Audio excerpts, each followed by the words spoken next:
राधे राधे। तो आज का जो वीडियो है, ये वीडियो कैसे बताऊं,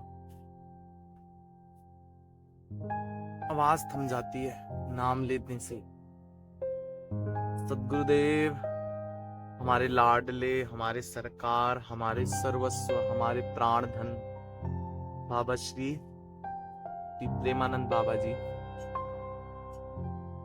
हमारी लाडली जो सरकार श्री प्रेमानंद बाबा जी, हमारी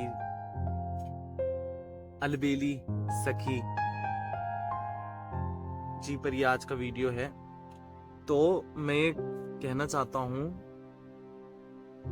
आप लोगों से पूछना चाहता हूं, जो लोग यदि आप अब तक बाबा जी से मिल चुके हैं या मिलेंगे आगे, तो आप जो मिलेंगे आगे अभी तक नहीं मिले हैं, यदि वो लोग ये वीडियो देख रहे हैं, तो आप लोगों से मैं कहना चाहता हूं, आप जो एक्सपीरियंस करो वो मुझे तुरंत इस वीडियो के कमेंट बॉक्स के माध्यम से मुझे बताइएगा कि आपको कैसा एक्सपीरियंस हुआ उनसे मिल करके। और दूसरा, जो लोग बाबा जी से अभी तक मिल चुके हैं, उन लोगों से मेरा कहना है, क्या बाबा कछु जादू वादू जाने का, क्या कुछ जादू जानते हैं क्या? एक नजर से देख करके किसी हाल का नहीं छोड़ते, पता ही नहीं लगता कि क्या हो गया इस शरीर को।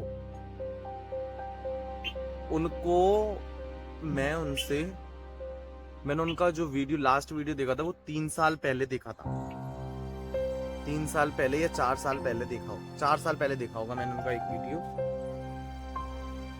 वो वीडियो था ब्रह्मचर्य के ऊपर। तो उस वीडियो को देख करके मुझे बाबा की छटा बहुत सुहानी लगी, लेकिन फिर थोड़े वीडियो स्क्रॉल कर करके देखे चैनल में जा करके, लेकिन फिर थोड़ा अंतराल हो गया, फिर देखने लगे, फिर अंतराल, फिर देखने लगे, फिर अंतराल।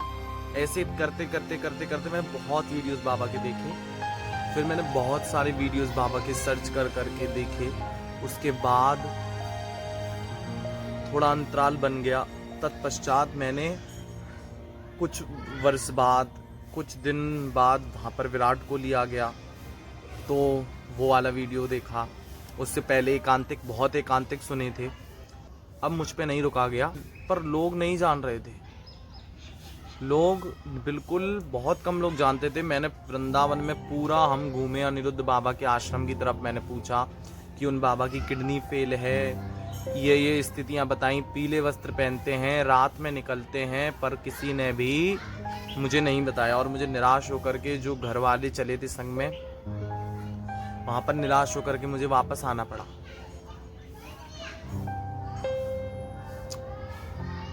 फिर एक हफ्ते बाद एक महीने के अंतराल में,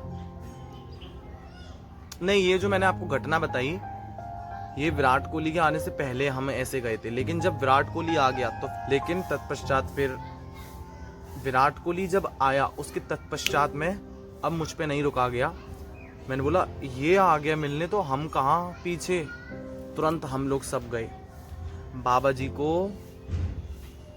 विराट कोहली आ गया, इतना चीजें, पर लोग नहीं जान रहे थे। फिर भारत जी का, मैंने जो उनके वीडियोस में जो डिस्क्रिप्शन डलता है, उसमें उन्होंने मैप पर हमको लोकेशन सेंड करके, उस समय नहीं रखा हुआ था, उसमें केवल एक नाम से फेमस था, वृंदावन रास महिमा। राधा केली कुंज नहीं था, उस समय डालते थे वृंदावन रास महिमा। पूछा, नहीं पता चला। फिर एक उनके संप्रदाय के ऑटो वाले मिल गए, उनसे मैंने निवेदन किया, महाराज जी मुझे आप बड़े गुरुजी के पास जाना है, तो आप मुझे कृपया कर, निवेदन है, मुझे उनका मार्ग दिखाइए, कैसे वहाँ जाना है, कैसे क्या करना है। तो मुझे उन्होंने वहाँ का रास्ता बताया, दिखाया, और महाराज जी के पास गए। तो वहाँ पर शांति थी, उस समय बहुत कम रश, बिल्कुल कोई नहीं था। गए वहाँ पर, तो वहाँ पर लोगों ने बोला, जो उनके परिकर के थे, कि आप लोग, जो वो पीले वस्त्र, जो वो ये मोटे वाले बाबा है ना, इन्होंने हमको बोला था आपको मिलना है, आप रात को 2:30 बजे आइए।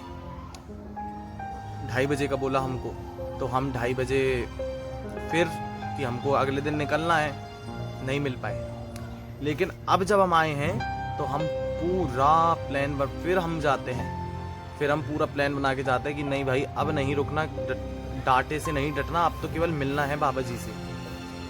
पहले टोकन नहीं चलता था, वो नंबर लिख देते थे। तो हम शाम के 6 बजे वहाँ पर पहुँच गए थे, ठंड का टाइम था।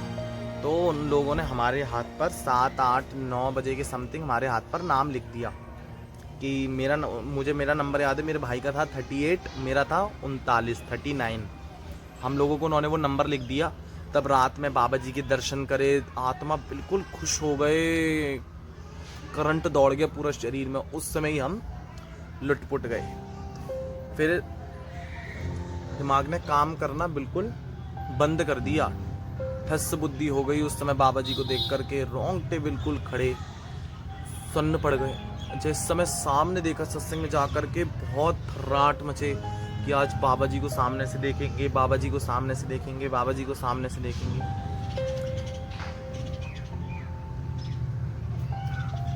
अभी भी मेरे देखो, अभी भी मेरे रोंगटे खड़े हो रहे हैं आपको बताते हुए। इतना मुझे बहुत खुशी एकदम से, बाबा जी जब उनकी अद्भुत छटा, ऐसा लगा स्वयं श्री जी सामने से निकली हैं भाई रे भाई। ऐसा लगा स्वयं श्री जी निकली हैं सामने से, राधा रानी की कोई सखी खुद निकली है। देख करके तन मन खुश। फिर बाबा जी का सत्संग सुना।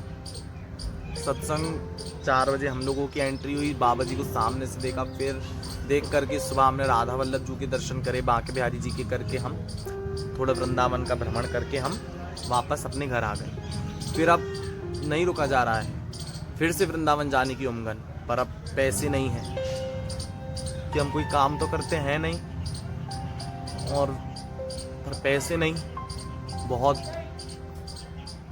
लेकिन फिर बचा करके जो हमको पॉकेट मनी मिलती है या कहीं से कुछ कर करूँ के, हमने बिल्कुल उस समय बिल्कुल खर्च नहीं किया। बिल्कुल सब चीज़ जमा कर करके जैसे ही मैंने देखा मेरे पास पर्याप्त पैसे हो गए हैं, मैंने तुरंत अपने भाई को बोला कि कृष्णा चलो अब मुझे फिर से बाबा जी के पास जाना है। इतने में हमारी जयपुर वाली दीदी आ गए थे।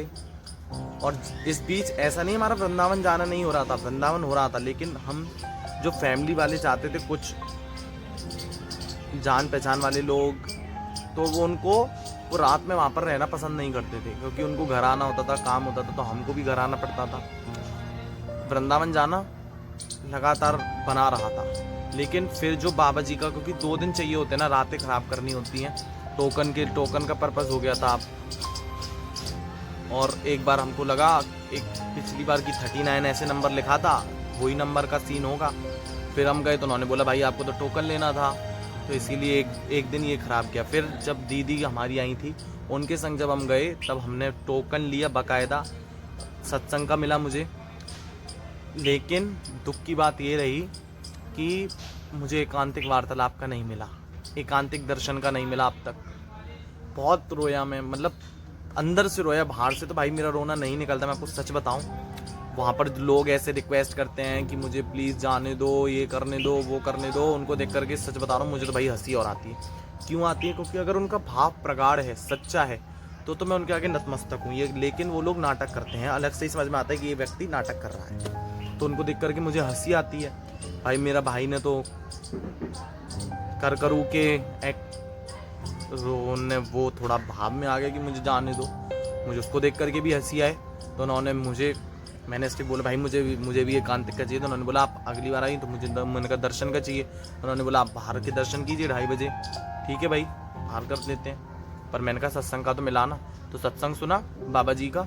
उसके बाद क्या हुआ, मैंने एकांतिक वार्तालाप के लिए ये लोग निकल गए, एकांतिक दर्शन के लिए लोग चले गए। जैसे ही ये लोग गए तो मुझे बहुत दुख हो रहा अंदर कि मुझे भी करना था पास से दर्शन, मुझे भी कुछ बोलना था। लेकिन कहते हैं ना भगवान आपकी परीक्षा लेते हैं, गुरु टेस्ट लेता है आपका। तो यही सिलसिला चलता रहा। उसके बाद क्या होता है, उसके बाद होता ये है कि हम फिर वृंदावन जाते हैं। वृंदावन जाकर फिर दर्शन कर के आ जाते हैं, क्योंकि बाबा जी के दर्शन हुए। ऐसे कर के चलता रहा ये सिलसिला। फिर वृंदावन गए, फिर सुबह दोपहर में जो 3 बजे वाला सत्संग होता है वो सुना। ऐसे ही कई सत्संग दोपहर वाले सुने। राधा के लिए कुंज में हम हाजिरी देते ही रहे कि महाराज जी आते हैं। इस बीच राधा रानी के पास जाना, बरसाना जाना, मतलब बहुत बार जाते रहे हैं। लेकिन अब मेरा बाबा जी से मिलना हुआ, वो 19 तारीख थी शायद, हाँ 19 तारीख को हम सब लोग वृंदावन गए थे। मैं पहले ही ठोक बजा करके गया था, मुझे किसी के दर्शन नहीं करूंगा मैं, ना बांके बिहारी जी की, ना राधा वल्लभ जी की, किसी के नहीं। मुझे पहले अपने बाबा जी से मिलना है। तो बाबा जी जैसे ही, आप बृहस्पति वाला दिन था, बृहस्पति गुरुवार का दिन था, तो वो अपने गुरु महाराज जी से मिलने जाते हैं। तो वो गुरु महाराज जी के पास जैसे ही गए, तो उनके जाने के बाद क्या होता है, महाराज जी अपने गुरु महाराज जी के पास जब जा रहे थे, तो उन्होंने वहाँ पर जा करके हम लोगों ने उनका एकांतिक, जैसे ही महाराज जी कार से जा रहे थे, तो हमने वहाँ पर उनका दर्शन किया। दर्शन करने के तत्पश्चात में जोर जोर से चिल्ला पड़ा, राधे राधे राधे राधे राधे राधे राधे राधे राधे राधे।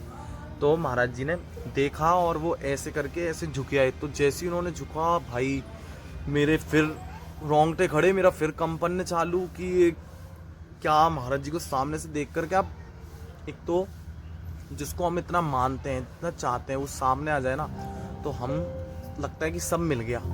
तो वो इतनी खुशी हुई कि मैं भूल गया कि क्या हाँ क्या नौटंक, सब सुन्न पड़ गया दिमाग एक तरीके से। बॉडी नहीं सुननी पड़ी, बॉडी अपना काम कर रही है। तो मतलब एक तरह खुशी के मारे एक उमगन उठता है, ऐसा ठसक आती है एकदम से कि हमने महाराज जी को देखा, जिनको हम सुनते आ रहे हैं उनको देखा। तो उस ठसक के मारे हम चुप हो गए और वो मुझे टमटम में बैठाल करके बिहारी जी ले गए। बिहारी जी पर चप्पलें जमा कर दी, जूता घर में। उसके बाद क्या होता है, मुझे ध्यान आता है मैंने टोकन नहीं लिया महाराज जी का, हम कैसे मिलेंगे भाई, फिर नहीं रह जाता। अब ये सब लोग मुझे रोकते हैं, जो मासी दीदी वगैरह की, अरे रात में कैसे करोगे, देख तो लिया इतनी पास से, गुरुजी ने यूं किया, आंखें झपकाई तो मैं राधे राधे किया।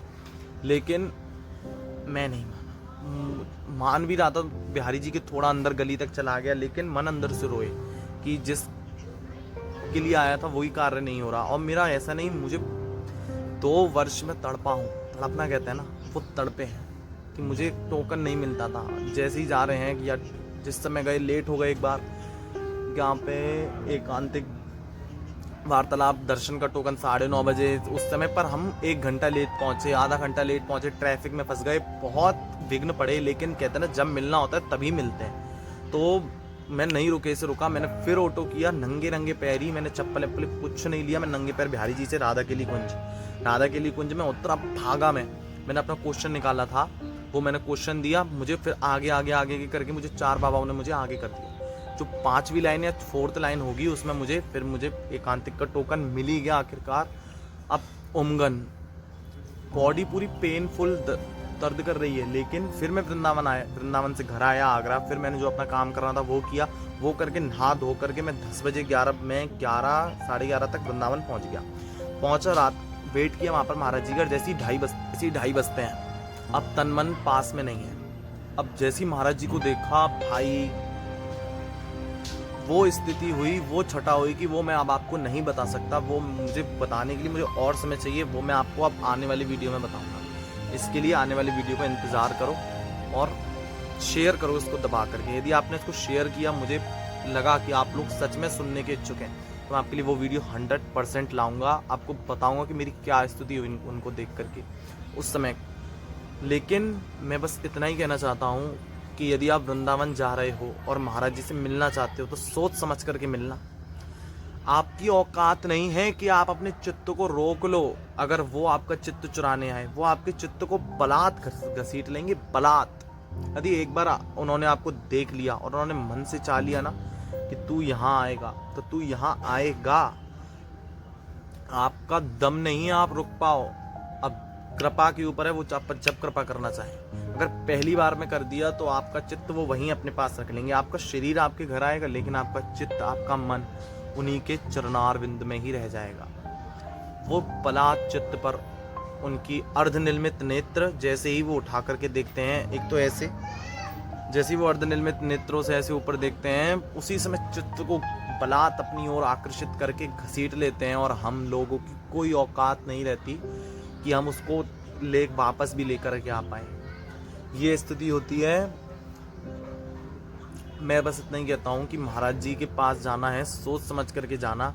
वहाँ पर वो एक बार बस देख लिया ना तो बस हम उन्हीं के हो जाते हैं, फिर हम इस संसार के काम के नहीं रहते। ये जो बोलते हैं ना स्पिरिचुअलिटी के साथ या अध्यात्म के साथ हम घर बार को भी मैनेज कर सकते हैं, नहीं कर सकते हैं, बिल्कुल नहीं कर सकते। और वो महाराज जी भी जो कह रहे हैं ना वो शुरुआती वालों के लिए है। लेकिन आप ही मुझे बताइए, जिनका चित्त पूर्णतः उनके आगे समर्पित हो चुका है, वो कैसे संसार में उसका मन लगेगा? ये हमसे पूछो हमारी क्या स्थिति हुई पड़ी है इस समय। लेकिन तौबा तौबा है। लेकिन मैं बस इतना, उनके आगे किसी का कुछ नहीं चलता। वो एक बार बलात् चित्त को घसीटते हैं, बलात्, और ऐसा घसीटते हैं कि उनके नेत्रों से जब तक नेत्र ना मिले ना तो दिल चैन नहीं आता। रोज उनको सुनने की आदत पड़ गई है। एकांतिक ना देखो तो लगता है आज सुबह ही नहीं हुई है, या जीवन आज दिन ही नहीं था। उनकी कोई रील नहीं आए या उनको ना देखो तो चैन नहीं मिलता। जैसे मछली तड़पती है ना, ऐसे तड़पन होती है कि कब उनकी एकांतिक आए, कब उनकी एकांतिक सुने। तो ये उन्हीं के संग हो सकता है जिन पर उन्होंने अपनी कृपा कर दी है। बाकी जिन पर कृपा नहीं करी है वो कहेंगे ये क्या बकवास कर रहा है। उनके लिए ये बकवास है। क्यों? क्योंकि कोई समझे या ना समझे, सबसे हमारी समझ वाली। और ठाकुर श्री नंद को किशोर हमारे पुराण श्री वृषभानु लली। अब वृषभानु लली के से आप ये मत समझना कि काली माता के उपासक हैं, मतलब शाक्त हैं और क्या कह रहे हैं। नहीं प्यारे, आप अपने नेत्र वो वैसे करो, आपको हर जगह वही दिखेंगी। आपको वृषभानु लली में हमें काली माता के दर्शन होते हैं, आप करके देखो एक बार। ये हमने बांट रखे हैं, वो एक ही है। ये हमने बांट रखे हैं, वो एक ही है। जिनके चित्त को वो घसीटते हैं ना, वो बस घसीट लेते हैं। हम अब ये मैं बता नहीं सकता और आप समझ नहीं सकते। ये अगर आप पर कृपा है तो आप समझ रहे होंगे, अगर आप पर कृपा हुई है उनकी तो। बाकी तो आपको लगा क्या बकवास कर रहा है, क्या फेंक रहा है। बाकी बस गुरु कृपा ही केवलम, ऐसे करके हम उनके शरणा